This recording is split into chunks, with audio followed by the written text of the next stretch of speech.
puji Tuhan. Ini yang menjadi pesan Tuhan buat kita adalah Tuhan bilang jangan mengingat kita untuk tidak meremehkan Tuhan ya. Jangan meremehkan Tuhan. Nah ini ayat yang dasar firman Tuhannya diambil dari 1 Samuel 17 ayat yang ke-52 sampai yang ke-54. Maka bangkitlah orang-orang Israel dan Yehuda, mereka bersorak-sorak lalu mengejar orang-orang Filistin sampai dekat Gat dan sampai pintu gerbang Ekron. Dan orang-orang yang terbunuh dari orang Filistin bergelimpangan di jalan ke Saaraim sampai Gat dan sampai Ekron. Kemudian pulanglah orang Israel dari pemburuan hebat atas Filistin lalu menjarah perkemahan mereka. Dan Daud mengambil kepala orang Filistin yang dipancungnya itu dan membawanya ke Yerusalem. Tetapi senjata-senjata orang itu ditaruhnya dalam kemahnya. Kalau kita baca bagian ininya doang ya. Kayaknya seolah-olah Saul memimpin orang Israel untuk mengalahkan orang Filistin sampai orang Filistinnya dibunuhin semua pada mati, kayaknya luar biasa. Tapi kalau kita baca di sebelumnya bahwa kemenangan bangsa Israel pada waktu itu karena ada Daud yang berani lebih dulu mengambil sebuah tindakan untuk mengalahkan Goliat ya. Nah, jadi kemenangan yang dilakukan yang dialami oleh Daud merupakan kemenangan yang juga dialami oleh seluruh bangsa Israel pada waktu itu. Nah,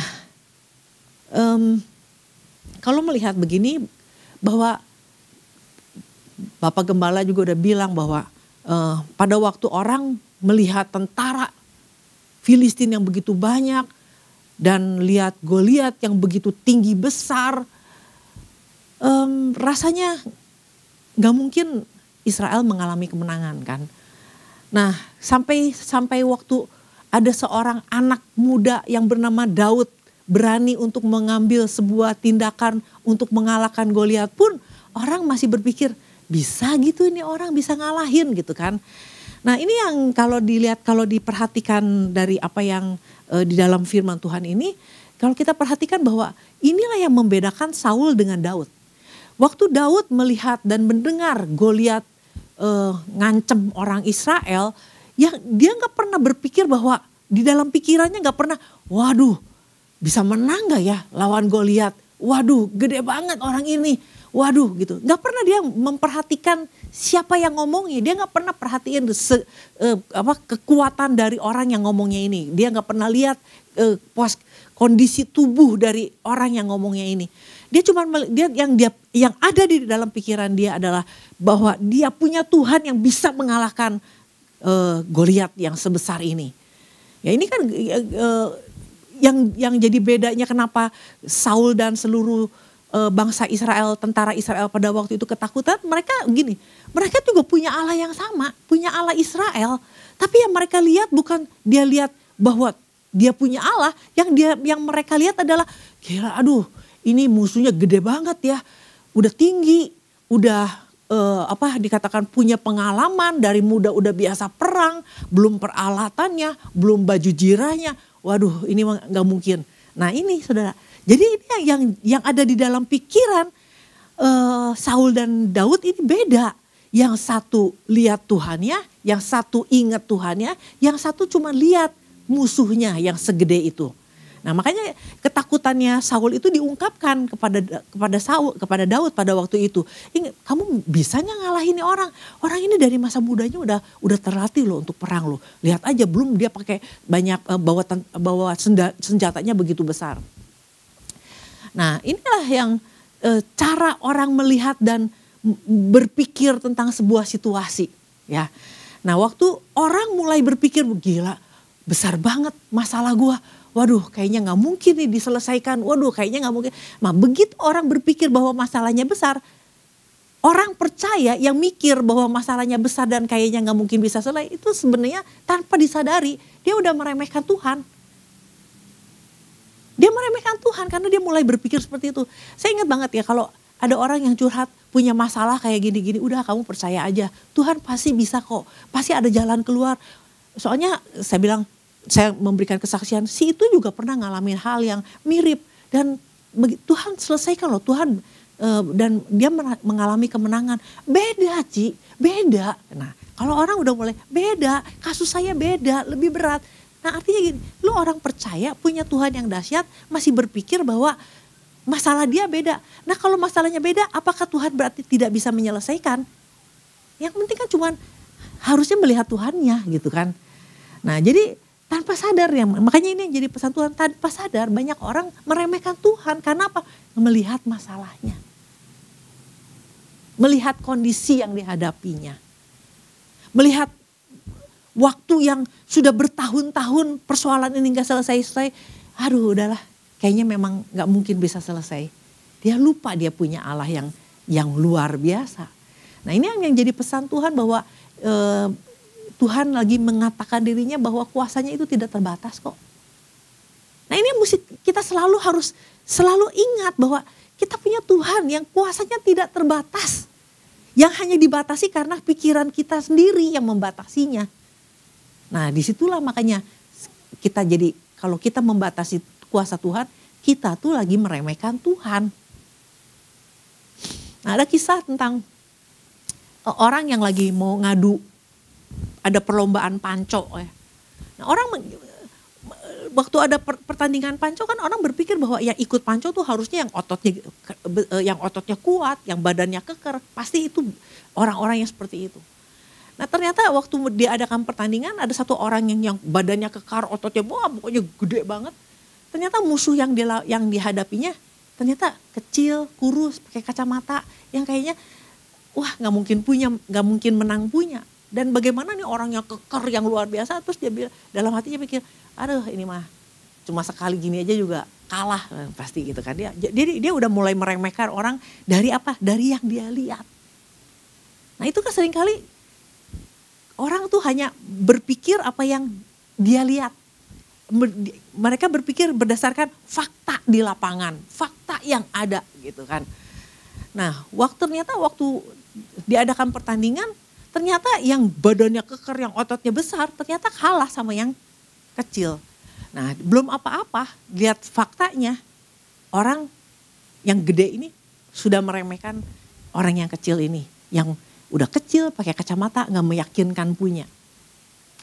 Nah jadi artinya kenapa orang percaya bisa meremehkan Tuhan, dan ini yang menjadi pesan Tuhan, Tuhan ingatkan. Kenapa bisa begitu mudah meremehkan? Ya itu karena melihat fakta, melihat kenyataan, ya kan? Nah ini juga yang terjadi sama Sarah ya. Sarah juga begitu. Waktu Tuhan bilang bahwa kamu akan punya anak, umur dia udah 90 tahun dan udah mati haid, artinya udah menopause. Nah waktu Tuhan bilang dia bakal punya anak, dia ketawa. Artinya dia meremehkan, Tuhan mana mungkin secara fakta. Orang udah menopause gak mungkin bisa punya anak. Apalagi umur udah setua ini gak mungkin bisa punya anak. Nah ini kan artinya Sarah lagi meremehkan Tuhan. Buat Tuhan gak ada yang mustahil. Apapun bisa Tuhan lakukan. Gak ada yang bisa membatasi kuasa Tuhan. Nah tapi yang membatasi adalah cara pikir kita. Kita melihat umumnya sih orang kalau udah umurnya tua dan menopause gak bisa punya anak. Umumnya orang kalau udah sakit kanker nggak mungkin bisa sembuh. Umumnya orang tuh kalau udah tua pasti lemah. Umumnya orang kalau yang kecil pasti kalah sama yang besar. Ini udah ada satu pola yang ada di dalam pikiran manusia. Nah jadi padahal Tuhan bisa bekerja secara luar biasa kalau kita percaya kuasa Tuhan. Nah kalau kita lihat di dalam Efesus. Ya ini yang kalau kita perhatikan Paulus itu sering tulis surat yang selalu mengingatkan tentang pikiran ya.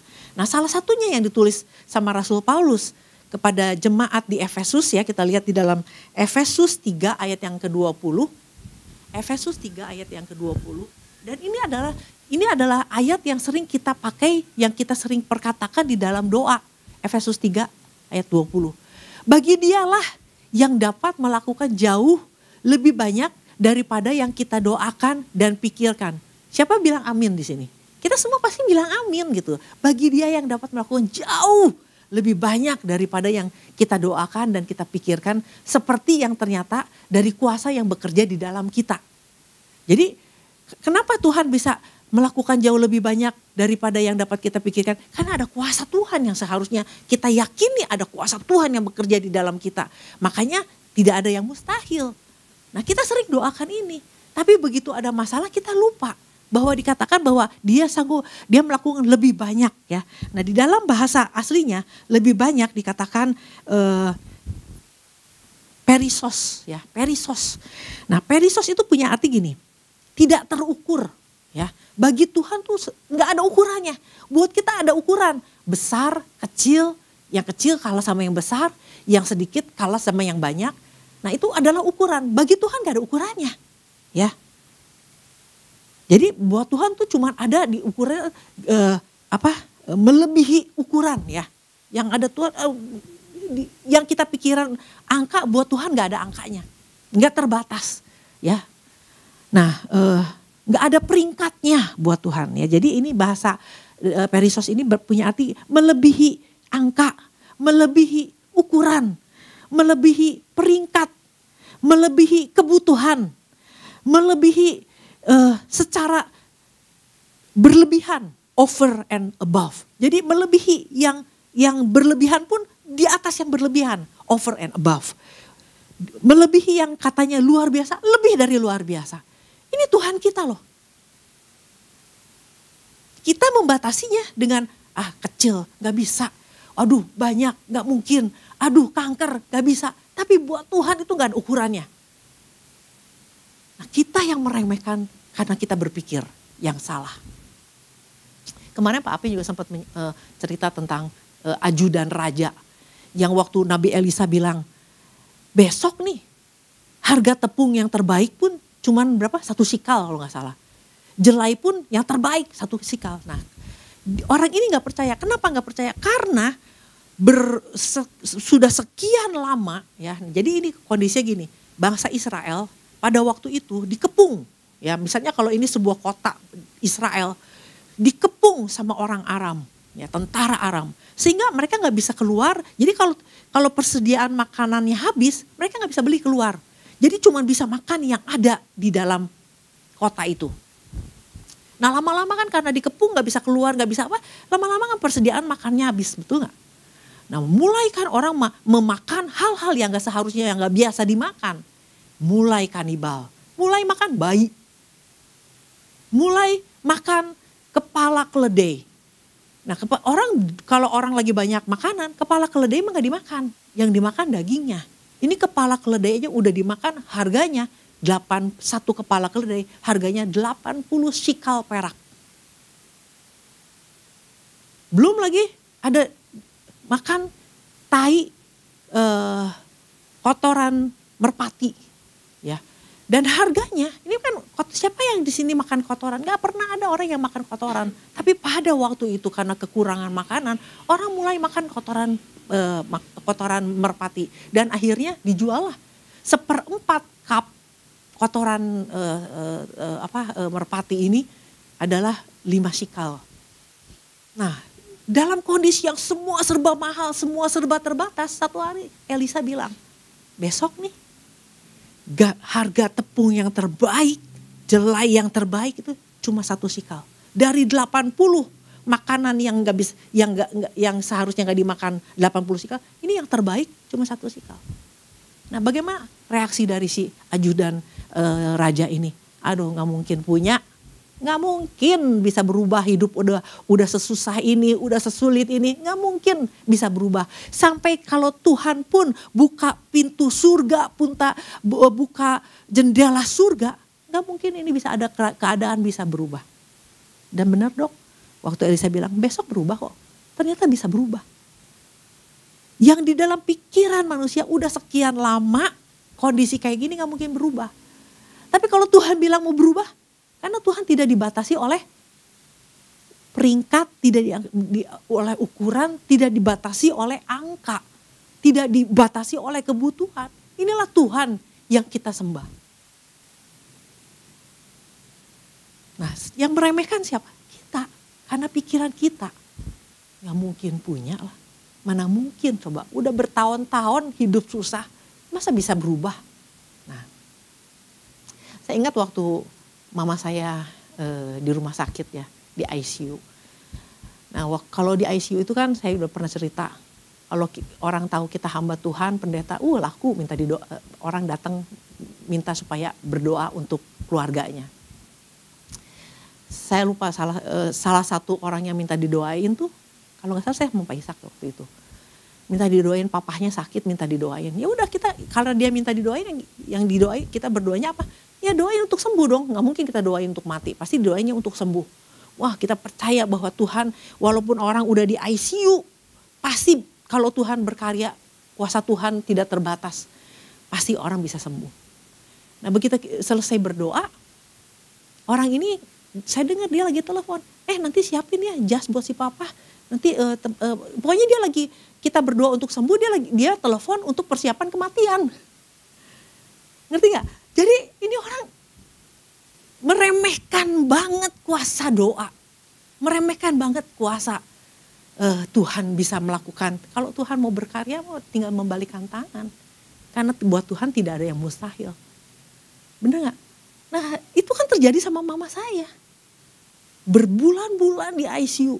Semua yang seangkatan sama mama saya udah pada lewat semua. Tapi mama saya bisa keluar, sembuh. Keluar dari ICU yang sudah berbulan-bulan dan bisa sembuh. Kenapa? Karena kita nggak pernah ngelihat separah apapun mama, nggak pernah tuh udah persiapan untuk kematiannya. Kita persiapkan begini-begini, nggak ada persiapannya. Karena kita tetap percaya bahwa Tuhan bisa berkarya.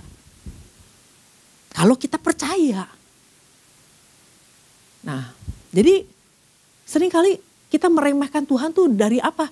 Kita doa, tapi kelakuan kita, perbuatan kita tuh gak sama dengan apa yang didoakan.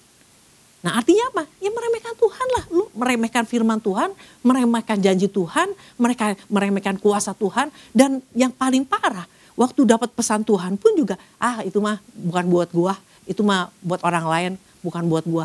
Artinya pesan Tuhan pun orang bisa remehin. Nah inilah yang Tuhan lagi ingetin sama kita. Bahwa jangan pernah meremehkan Tuhan. Nah kenapa Daud gak meremehkan Tuhan? Ya, karena Paulus pun juga pernah bicara tentang, kalau kita lihat di dalam Roma.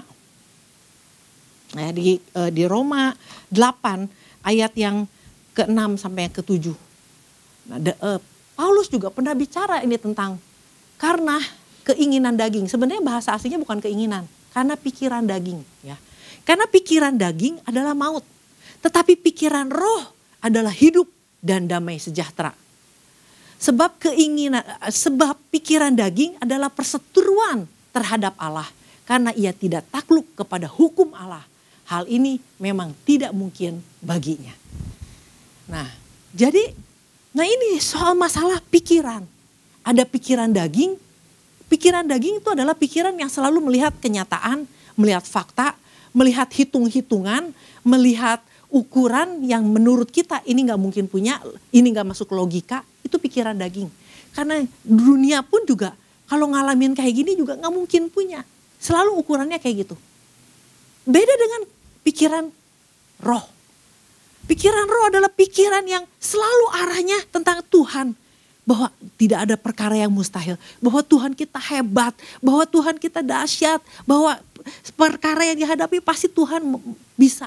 Nah itu pikiran roh. Nah pikiran roh ini gak tiba-tiba muncul. Gak tiba-tiba orang ikut Tuhan langsung punya pikiran roh. Pikiran roh itu adalah pikiran yang harus dibangun. Lewat apa? Lewat hubungan. Lewat firman Tuhan yang terus menerus. Lewat sebuah jalinan kita dengan Tuhan sampai pikiran itu bisa akhirnya ikut pikirannya Tuhan, caranya Tuhan, hukumnya Tuhan. Jadi pikiran itu tidak bisa direkayasa. Direkayasa. Satu saat kalau orang merekayasa, memanipulasi pikirannya, satu saat pun mereka pasti muncul keraguan, muncul perasaan udah gak mungkin punya.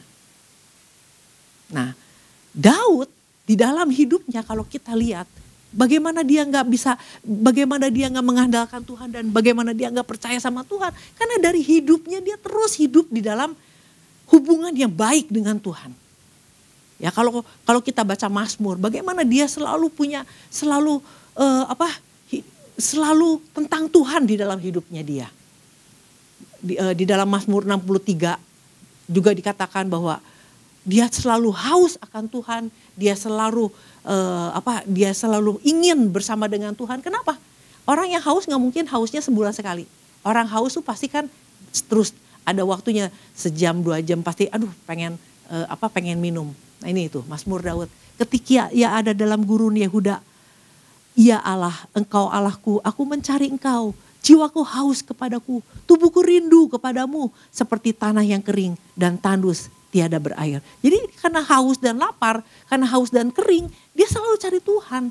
Nah inilah cara dia membangun hubungan dengan Tuhan.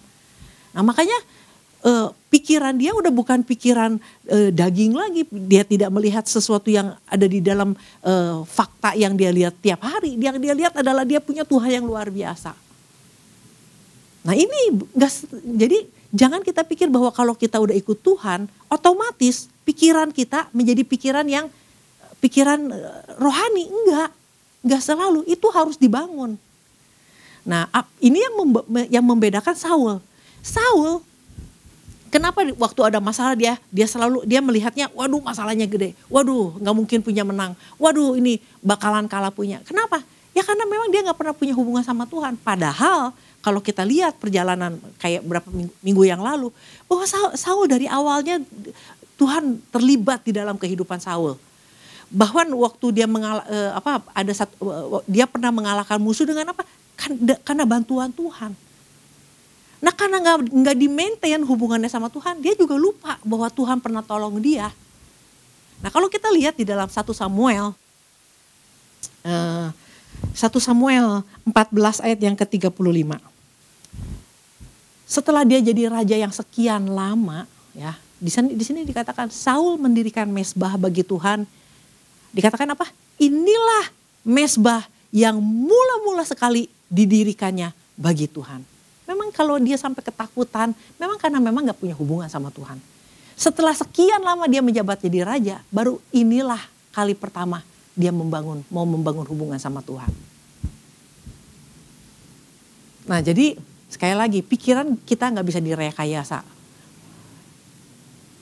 Jangan waktu ada masalah baru kita mau membangun pikiran tuh gak mungkin bisa. Jadi waktu setiap hari adalah waktu kita untuk membangun kehidupan kita untuk terus bisa pikiran kita diselaraskan dengan Tuhan. Pikiran kita dibuat mulai belajar tentang apa yang menjadi kehendak Tuhan. Nah itu namanya pikiran rohani, pikiran roh, bukan pikiran daging. Pikiran daging kan cuma mikirnya, aduh pengen punya ini dong, pengen punya itu, selalu yang dipikirnya tentang perkara-perkara dunia, perkara-perkara sementara. Tapi yang Tuhan mau, jangan pikirin yang gak perlu dipikirin deh. Pikirin hal-hal yang di atas. Pikirin perkara-perkara tentang Tuhan. Biasakan itu, latih itu. Supaya apa? Sehingga ketika ada persoalan datang pun kita bukan jadi orang-orang yang akhirnya meremehkan Tuhan. Ya. Nah ini yang Tuhan ingatkan kita ya, udah berhari-hari kita diingatkan tentang perkara jangan meremehkan Tuhan. Karena memang Tuhan kita adalah Tuhan yang tidak terbatas. Nah persoalan meremehkan adalah persoalan yang ada di dalam pikiran kita sendiri. Nah oleh karena itu bagian kita adalah supaya kita bisa seperti Daud yang tidak meremehkan Tuhan, ya bagian kita adalah ya udah. Kalau Tuhan bilang, kalau kita diingatkan ayo dong belajar, makin hari belajar firman Tuhan, belajar pujian penyembahan, karena memang itulah caranya Tuhan untuk membuat kita menjadi orang-orang yang fokusnya sama Tuhan. Akhirnya pada akhirnya gini, hidup kita bukan lagi tentang prinsip yang pakai prinsip kita.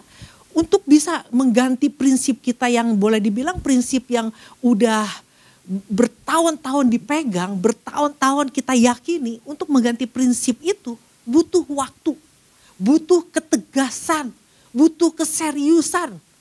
Nah, dengan kita baca firman Tuhan, kita belajar tentang apa yang menjadi prinsip Tuhan, lama-lama prinsip yang ada yang kita pegang, prinsip pribadi yang kita pegang, semuanya bisa lama-lama mulai terkikis karena kita mulai pegang apa yang menjadi prinsip Tuhan.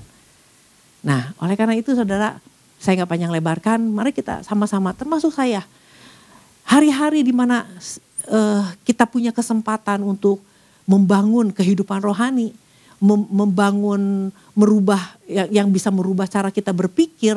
Nah, ini adalah kesempatan yang harus kita pakai hari lepas hari. Harus punya waktu, menyediakan waktu untuk itu. Oleh karena itu biarlah firman Tuhan pagi hari ini bisa memberikan kekuatan buat kita semua. Demikian firman Tuhan.